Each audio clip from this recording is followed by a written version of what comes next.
Welcome to GER Hub Mathematics and Statistics lessons. Today we are going to be talking about measures of central tendency, where I'm going to be discussing what measures of central tendency are, and then finally stop at discussing the arithmetic mean. Okay, so our video will focus on two things.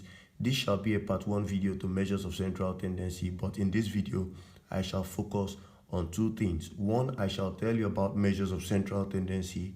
I shall list some of the types of measures of central tendency, and finally I shall discuss in detail the arithmetic mean. Okay, so that will be the focus of this video. Let us get on with it. So let's start with the very first question. What is a measure? What is a measure of central tendency? What is a measure of central tendency? Okay, so that's the first question I'll be answering in this video. So let's start. A measure of central tendency is a statistical measure. A measure of central tendency is a statistical measure. Okay? It is a statistical measure that does what? That provides or produces for us a representative value. So it is a measure of central tendency is a statistical measure that produces a representative value of a specified data set. A specified data set. So measures of central tendency are statistical measures to start with. But what do these statistical measures do? They help provide for us or produce for us what we call a representative value of a specified data set. So what it means is, if I give you a data set and you use any measure of central tendency, what you'll be doing with that particular measure of central tendency is to produce a representative value. That representative value is intended to represent that data set. Okay, so that being said, let us now move on to an illustration. What can we compare a measure of central tendency to? What we can compare a measure of central tendency to in real life is the idea of selecting a class rep. A class representative is usually selected for a class. Now, let's assume in this class, let's assume that this is a class. This circle here is a class containing a fixed number of individuals. In particular, let's say in this class we have 6 individuals. Now, these 6 individuals in this class, let's call this class class A, need a representative, someone who would represent them at any level for a particular task. So what a measure of central tendency does in this case is to produce one out of the 6 of them. So for instance, let us assume that this man is either elected or selected or appointed. So let's assume that this particular individual was elected or selected or appointed to represent this class. What we call the measure of central tendency becomes the electoral process. So the electoral process becomes a measure of central tendency. Why? Because The electoral process is the actual activity that produce this guy. Who is this guy to this set? This guy is the representative value selected by this process called the electoral process. So the process which produces this representative value is the measure of central tendency, only because it selects or elects for a particular set of data entries a representative value. Okay? Now, there's something very important I want to tell you about some, not all, some of the measures of central tendency. Now, sometimes you may end up selecting a particular representative from a class that is not wanted by that class. For instance, there may be problems with selecting a particular individual. The class may be sex biased, such that you may select a man, but they don't want a man. You may select a man and the boys will start arguing, or the girls will start arguing it shouldn't be a man that will be selected or elected as the class rep. You may select a woman on the other hand, and the boys will be saying it shouldn't be a woman that should be selected as the class rep. In that case, something usually happens with measures of central tendency. Now let us call this a class B, okay? Let us call this a class B. I shall be using this class B to represent individuals that are not members of class A. So the elements in class B are not members of class A. But at present there is a problem with class A.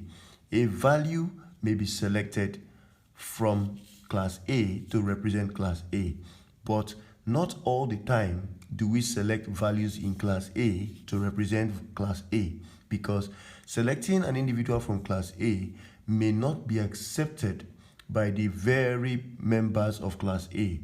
In such a circumstance, it is possible that an individual from class B may now be selected to rule over class A.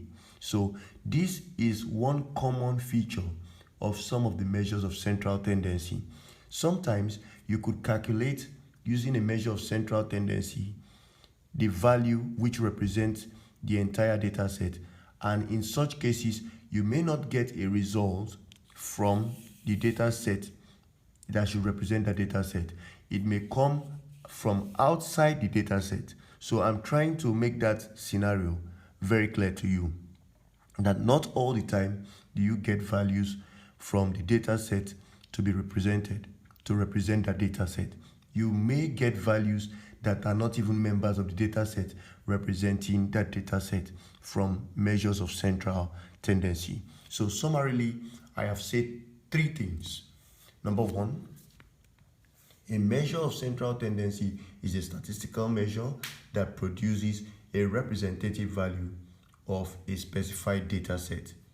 Number two, a measure of central tendency behaves like an electoral process or an appointment process, such that for an electoral process, it produces or provides an entire group a representative, okay? It produces or provides a representative for an entire group. Now, that is the second thing. The third thing I have said here is that a measure of central tendency sometimes may produce a representative value that is not in itself a member of the set it is to represent. It may produce for us a representative value from outside the set it is meant to represent. So those are three things I want you to take note of, okay? So let us move on to the next thing. So we are going to summarize that point here, that note the following. Number one,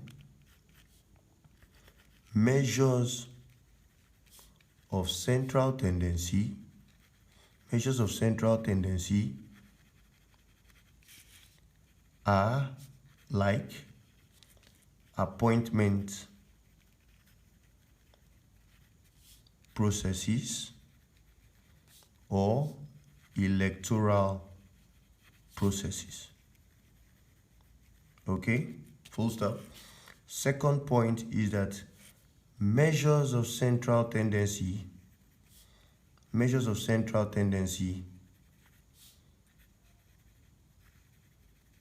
produce values that are not members of the set they are meant to represent. Okay, so I want you to take note of these two things. Then there is a third point I want you to take note of, and I'm going to write it here. Number 3, measures of central tendency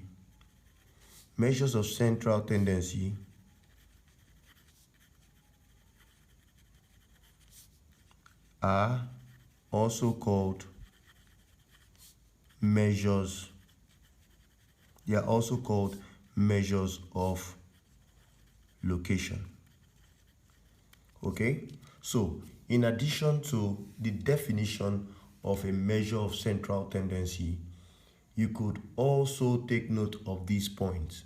Point number 1, measures of central tendency act or are like appointment processes or electoral processes. Why? Simply because they choose for us a representative value to represent the entire set. So a governor is the value produced by a measure of central tendency.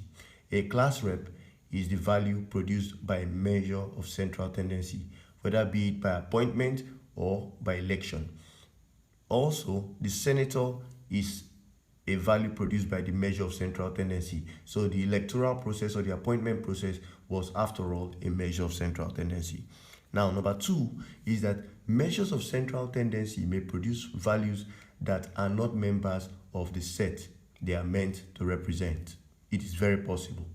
So, number 3, measures of central tendency are also called measures of location. Okay, so that being said, let us move on from this segment where we have discussed measures of central tendency, giving ourselves a picture of what they are, to the next point I want to make. So what is the next point?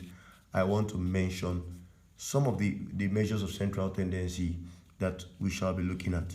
Okay, not all of them, but there are so many others I will not mention in this video, but some I'm going to mention. So let's go to types of measures.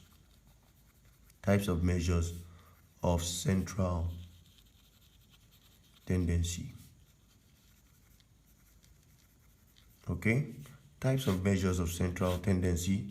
Now, number 1 is the mean. The mean is the first type of measure of central tendency I'm going to mention here. Number 2 is the median. So the median is another type of measures of central tendency. Number 3 is the mode. Number 4, I'm going to mention the quartiles. Number 5, in this video, I'm going to mention the deciles. Okay. Number 6, I'm going to mention the percentiles. Okay. So this part 1 video would mention these, and we shall have several classes on measures of central tendency discussing each of these. But my major focus in this video shall dwell on the mean, and in particular I'm going to dwell on a particular type of mean called the arithmetic mean. Okay, so now that we've defined the number of arithmetic now that we've defined the number of types of measures of central tendency we shall be looking at, let us go straight into the mean. Okay, so let's focus on the mean now. So I'm going to tell you that the mean of a data set, is an average obtained for that data set. The mean of a data set is an average obtained for the data set. Now, that means that means are often referred to as averages. Okay, so we often refer to means as averages. Why is that so? It is simply because the mean of a data set is an average obtained for that data set. Now, the thing is this: there is not one type of mean, but there are several types of mean. But students often think that we only have one type of mean. Now, since the mean of a data set is an average for that data set, it means if there are several types of means, there must be several ways of obtaining the average in question, or the averages in question. So, what are the various types of mean? So I'm going to start with number 1. Let me call this A. The first type of mean we are going to consider in this video is the arithmetic mean. The arithmetic mean. The second type of mean we are going to consider in this video is the harmonic mean. The harmonic mean. The third type of mean we are going to consider in this video is called the geometric mean. The geometric mean. The fourth type of mean we are going to consider is called the weighted mean. The weighted mean. These are all types of means. The fifth type of mean we are going to consider in this video is called the grand mean. Okay, so we shall be looking at these 5 means, these 5 types of means in this video. Number 1, the arithmetic mean. Number 2, the harmonic mean. Number 3, the geometric mean. Number 4, the weighted mean. And number 5, the grand mean. Okay, so what will be the focus of this video? Even as I've mentioned these means, the focus of this video will be to dwell on these. Now, I would want you after this video to check other videos that I'm going to be uploading. Check other videos for these other types of mean. So this is a part 1 video to measures of central tendency. In my part 2 videos to measures of central tendency, I shall be discussing the harmonic mean, the geometric mean, the weighted mean, the grand mean. And thereafter, I would go into discussing the median, the mode, quartiles, deciles, percentiles. And in my part 3 video, I'm going to carry on from wherever we stop in that video. So let us now see what our focus is in this video. It will dwell on the arithmetic mean. Okay, so let's go over to discussing the arithmetic mean. Now, so that brings me to the arithmetic mean.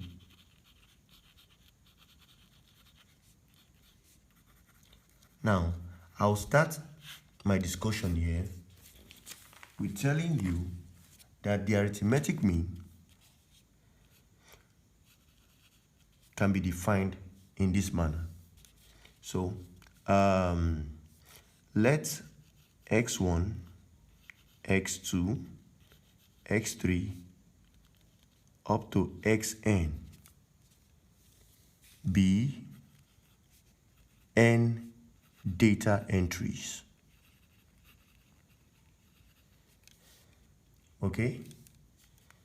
In a data set. So let's assume I have a data set that contains n data entries, x1, x2, x3 to xn. Okay, so for case number one,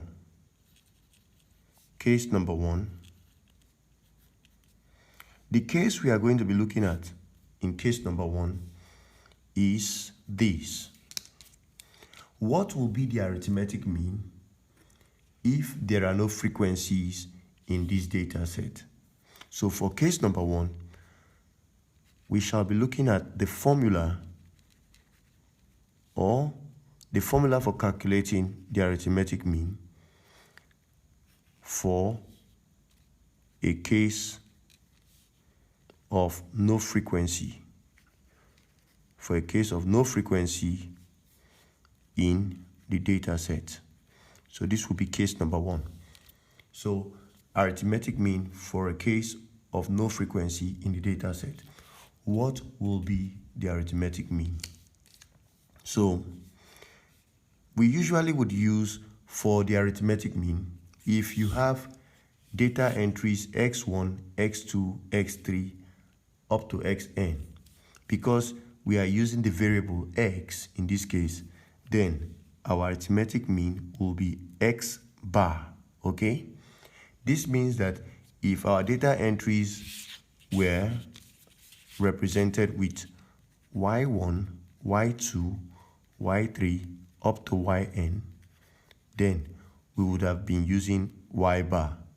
If our data entries were z1, z2, z3 up to zn, we would have been using z bar to represent it. So it varies from variable to variable. So since we are using x1, x2, x3 up to xn, the arithmetic mean is often represented with x bar for this case. So what is the formula for computing the arithmetic mean when there are no frequencies in the data set? The formula will be summation from I equals 1 to n of all the xi's all over n. So summation of all the xi's from I equals 1 to n. So I'm going to write this in terms of how I am reading it as summation. So take note, I want you to take note of how it is being read, this notation. Summation of all the xi's from I equals 1 to n. Okay? So that's what the numerator is read as. Then, in this case, what it means is this. This notation here is an abbreviated notation for this. When you sum all the xi's from I equals 1 to n, it means you are adding x1 when I is 1, to x2 when I is 2, to x3 when I is 3, plus ... that is ellipsis, to xn when I is n, all over the n of them. So this will give you the arithmetic mean for a data set with no frequencies. Let's take an example. So let's consider this example as example number 1 in this video. So obtain the arithmetic mean of the data set below, obtain the arithmetic mean of the data set below. So 2, 4, 5, 7, 3, and 1. Now, this data set is a perfect example of case 1. Why?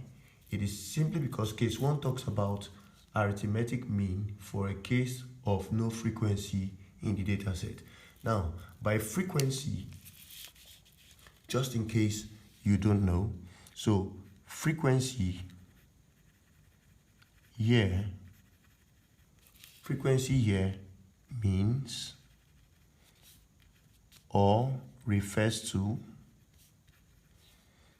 the number of times a particular data entry reoccurs. So, whenever you have one data entry in a data set, let me explain that. This is a collection of numbers. This collection of numbers is called a data set. Okay, so a collection of numbers here is called a data set, but each of them in this data set are called data entries. Okay, so a data set is made up of data entries. So each of them are called data entries. Now, we want to obtain the arithmetic mean for this data set, noting that in example 1, there is not one data entry that repeats itself. So it means there are no frequencies in this data set. What would be the arithmetic mean? Now, the arithmetic mean would be x bar equals summation from I equals 1. Now look at it carefully. We have no value repeating itself, and there are 1, 2, 3, 4, 5, 6 of them. So it means I would move from 1 to 6 for all the xi's all over n, and in this case n is 6. So that would mean x bar is equal to 2 plus 4 plus 5 plus 7 plus 3 plus 6. Note that I have not arranged my numbers in whether ascending or descending order. I have not done that. So this will give us 2 plus 4 is 6 plus 5 is 11. 11 plus 7 will give us 18. 18 plus 3 will give us 21. 21 plus 6 would give us 27. So again, 2 plus 4 is 6 plus 5, 11. 11 plus 7 will give us 18. 18 plus 3 will give us 21. 21 plus 6 will give us 27. So x bar will be 27 all over 6. Okay, so that will be our mean. That will be our mean. Now, it means we have been able to obtain the value of the arithmetic mean when the data entries do not repeat themselves, meaning that we have obtained the arithmetic mean for a case where we have no frequencies. Okay, now let us go to case number 2. Case number 2. For a case 2, what would we be looking at? What if it happens that we seek the arithmetic mean? What if it happens that we seek the arithmetic mean for a case of frequencies? For a case of frequencies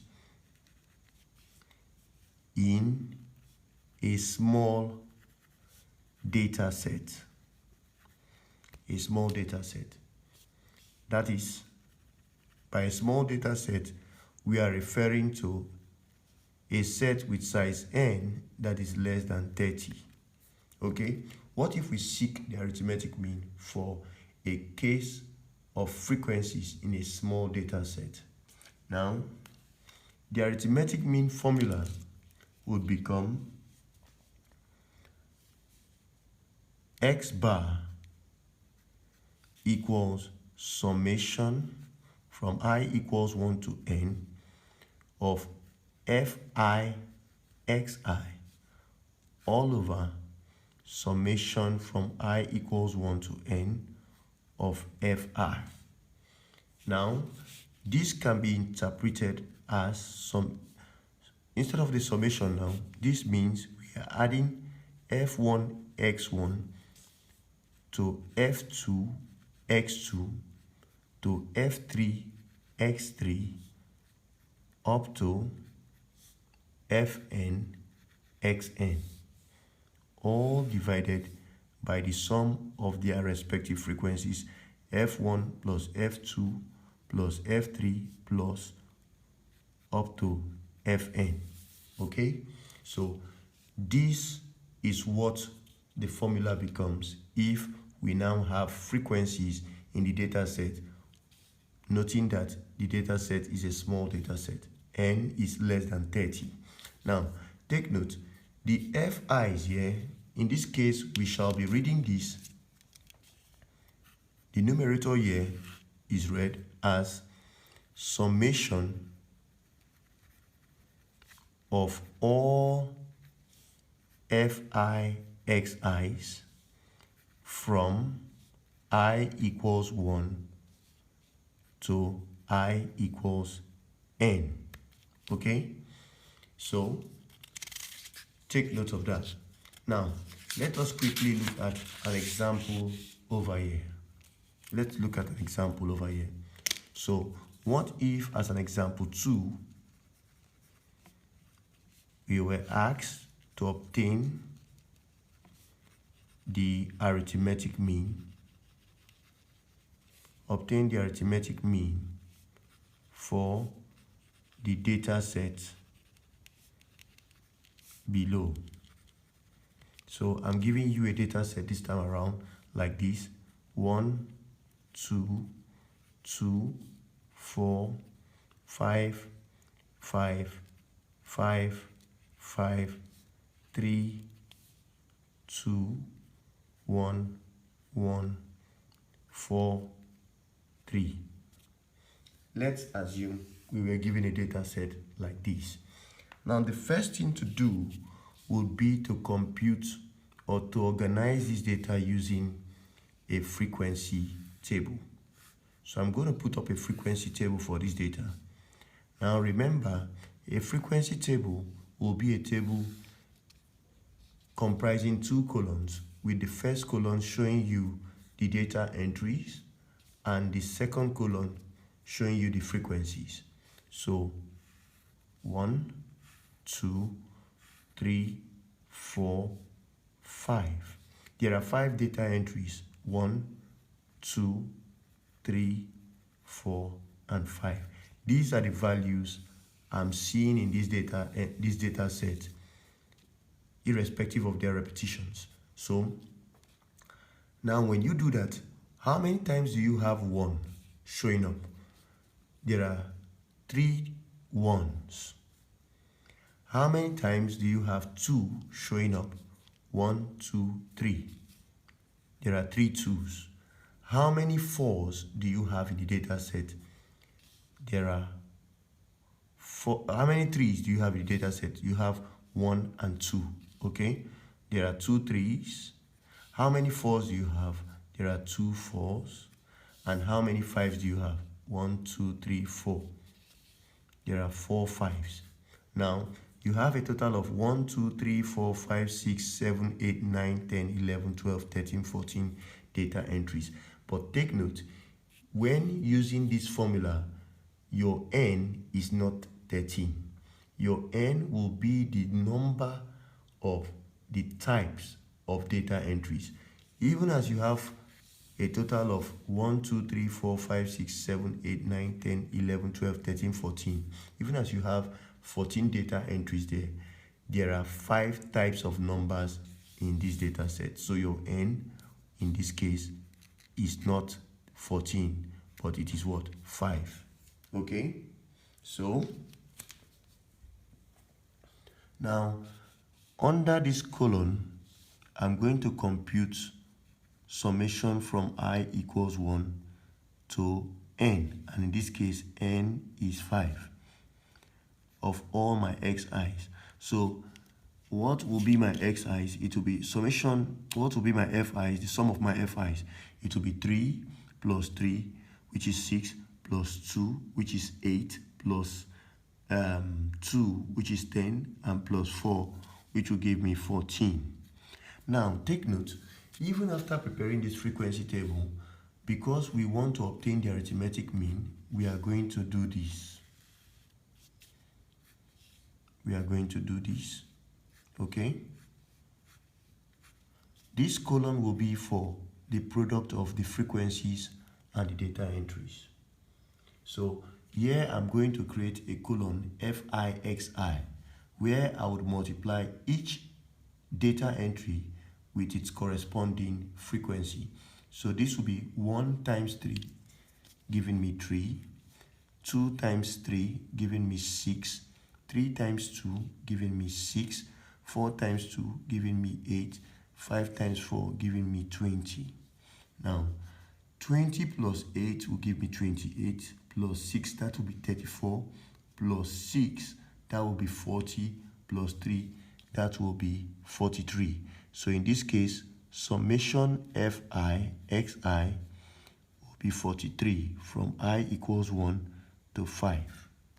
Okay, so I would bring them over here, that my x bar, which is defined as summation from I equals 1 to 5, in this case, of FIXI, all over summation FI from I equals 1 to 5. Okay, so I'm going to bring this over here. This will be equal to what I got as summation FIXI is 43 all over 14. So this becomes my x bar. Okay, you can simplify that to get a particular value. Now, so this becomes my mean. Now take a good look at this value. Take a good look at this value we've obtained. 43 over 14 on simplification may not give you a value from this data set, meaning that the answer you get to 43 over 14 may not give you a value here. And that confirms what I said at the very beginning, that a measure of central tendency may not produce for you a representative value from that particular data set. It may produce a value from outside the data set. Okay, so that brings me to the end of the second type, or the second case for the arithmetic mean. Now for the third case of the arithmetic mean, let us now see. I'm going to bring this for a case 3. Now, in this case, the focus is now on obtaining the arithmetic mean. For a case of frequencies in is a large, not a small data set, but a large data set. Okay, that is, in this case, we are looking at a set that has n greater than or equal to 30. So this set is a large data set. Now, the shocking thing is that the arithmetic mean formula remains x bar equals summation from I equals 1 to n FIXI all over summation of I equals 1 to n of all the xi's, okay? Of all the fi's, sorry. Of all your fi's, okay? Now, take note of one thing. This formula resembles the formula for case 2, but there is something you must take note of, okay? In this case, your fi's are not just the frequencies for each data entry. Your fi's are the frequencies corresponding to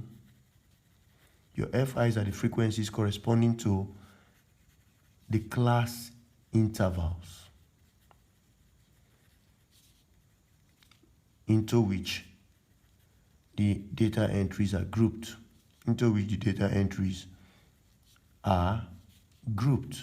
So your fi's in this case will not just be for the data entries, but will be for the class intervals, or precisely class marks, okay?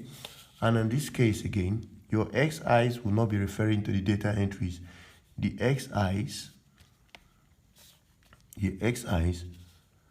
are the class marks. The xi's will be the class marks. So I would want you to go to our introductory video on statistics. Go to our introductory video on statistics.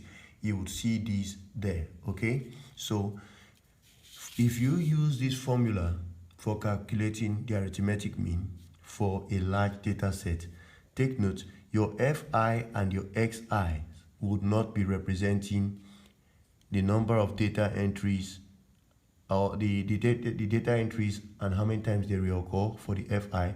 The xi will not be representing the data entries, rather they will be representing what we call the class marks, okay? So let us now see an example. So as an example,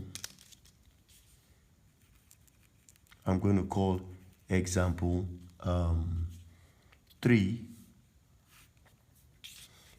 As an example, let us see. So obtain the arithmetic mean. Obtain the arithmetic mean for the data set below. Okay, so to obtain the arithmetic mean for the data set below, I'm going to put up a data 2, 1, 0, or let me call this 1, 2, 2, 3, 4, 5, 3, 2, 2, 1, 4, 4, 5, and then 3, 3, 9, 6, 2, 6, 6, 3, 4. So 1, 2, 3, 4, 5, 6, 7, 8, 9, 10, 11, 12, 13, 14, 15, 16, 17, 18, 19, 20, 21, 22, 23, 24. So there are 24 data entries at the moment. I'm going to put 8, 7, 8, okay? That makes it 27. So we now have 27 data entries, but I would want us to have more, okay? Because that would mean our data set is less than 30.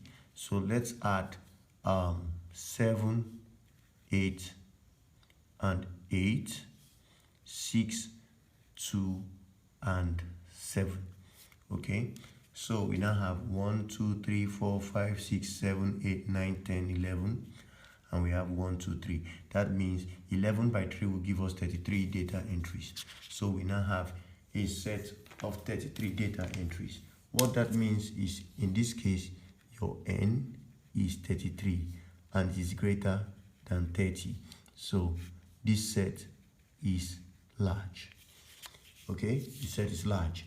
Now, that being said, let us come over here to see how we obtain the arithmetic mean in this case.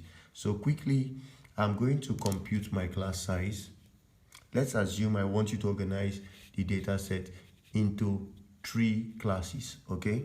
So number of classes number of classes required equals 3. The range will be the largest value minus the smallest value. So in this data set, I have 9 as the largest value, and the smallest value is obviously 1. So my range will be 8. Now, I'm going to use these two to compute my class size. So my class size is defined as the range over number of classes required. The range over the number of classes required. What is my range? My range is 8 all over the number of classes required, 3. Now, how many 3s do you have in 8? There are 2 3s, and 3 into 8 is 2 times remainder 2. 3 into 20 is 6 times. So approximately my class size will be 3. Now, when your class size is 3, it tells you that every group or every interval in your frequency table must be having 3 types of data entries. So I'm going to now put up my frequency table. Now, for you to understand what I'm actually doing here, go back to our videos on Introduction to Statistics, okay? Go back to our videos on Introduction to Statistics. You will see how to form frequency tables. So I'm going to start class interval, okay? After my class interval, I'm going to put my xi's, and my xi's in this case will stand for my data entries.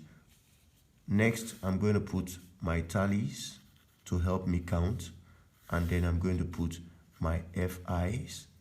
So let's start from there. 1, 2, 3 to start with. Now, it is possible to have more than 3 classes if the data entry, the largest data entry is not accommodated. So what will be my first class?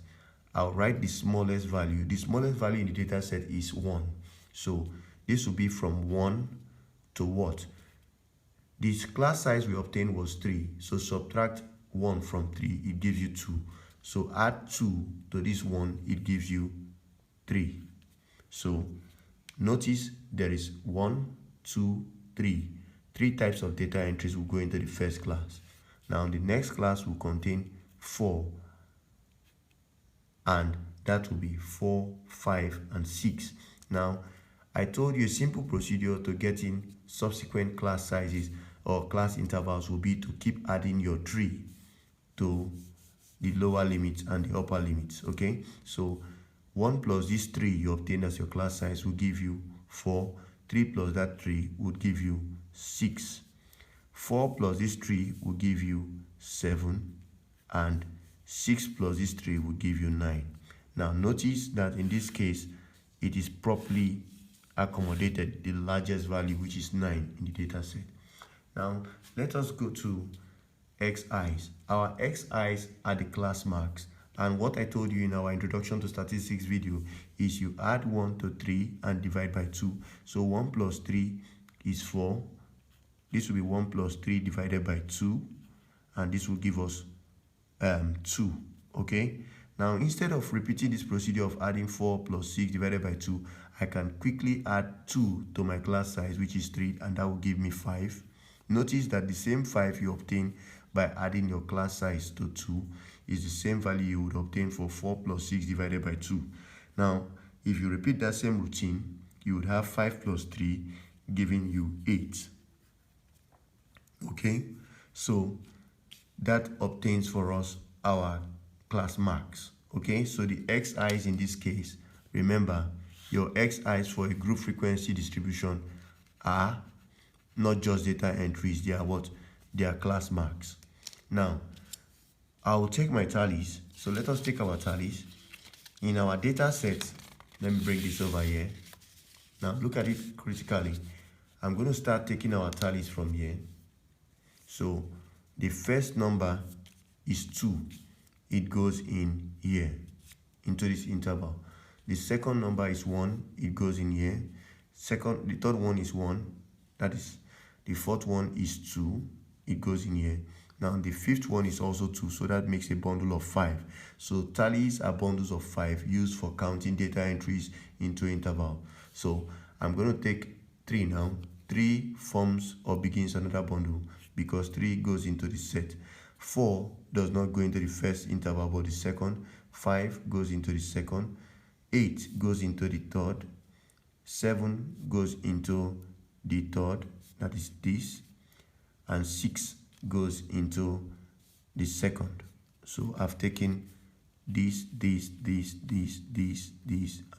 and this, okay? Now, 3 goes into the first, 2 goes into the first, 2 again goes into the first, 1 goes into the first, and that completes a bundle. Now 4 goes into the second to make this bundle complete. 5 begins a new bundle in second. 3 goes into the first. 7 and 8 will go into this to make it 4.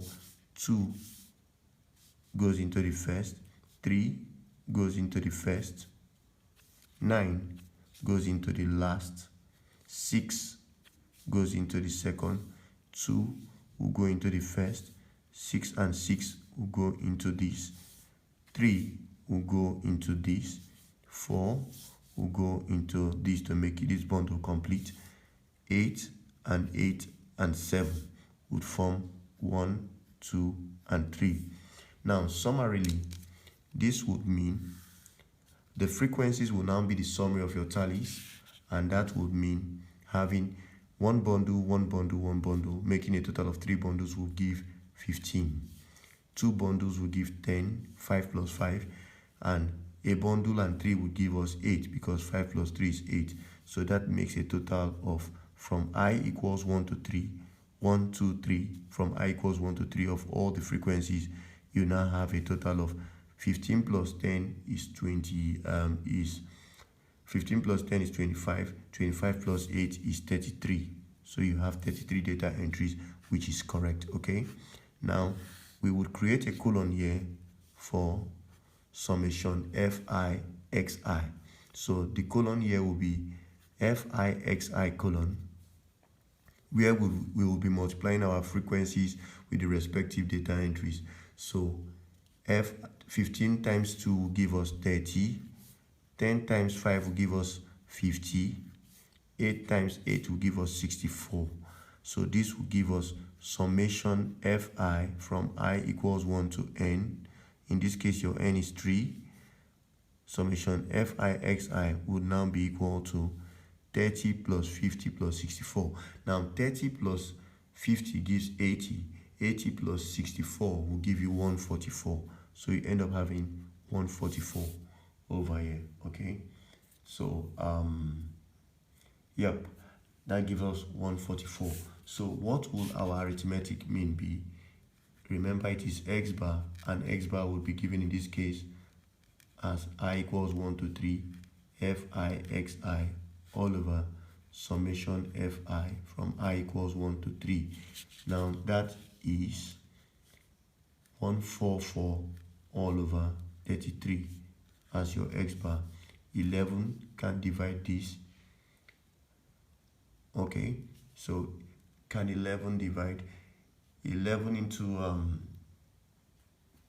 11 won't go, so we can just maintain our result as 144 all over 33. Okay, so that will be the arithmetic mean. Now I'm going to stop there in this video, but in the next video I'm going to continue this discussion. So do like our video, subscribe to our YouTube channel, very important, subscribe to our YouTube channel, and make sure you share our videos. Okay, so like our videos, share our videos, watch our videos, and most importantly, subscribe to our YouTube channel. And please check out the continuation in this video in our part 2. Okay, and I'll see you all in a bit. Thank you.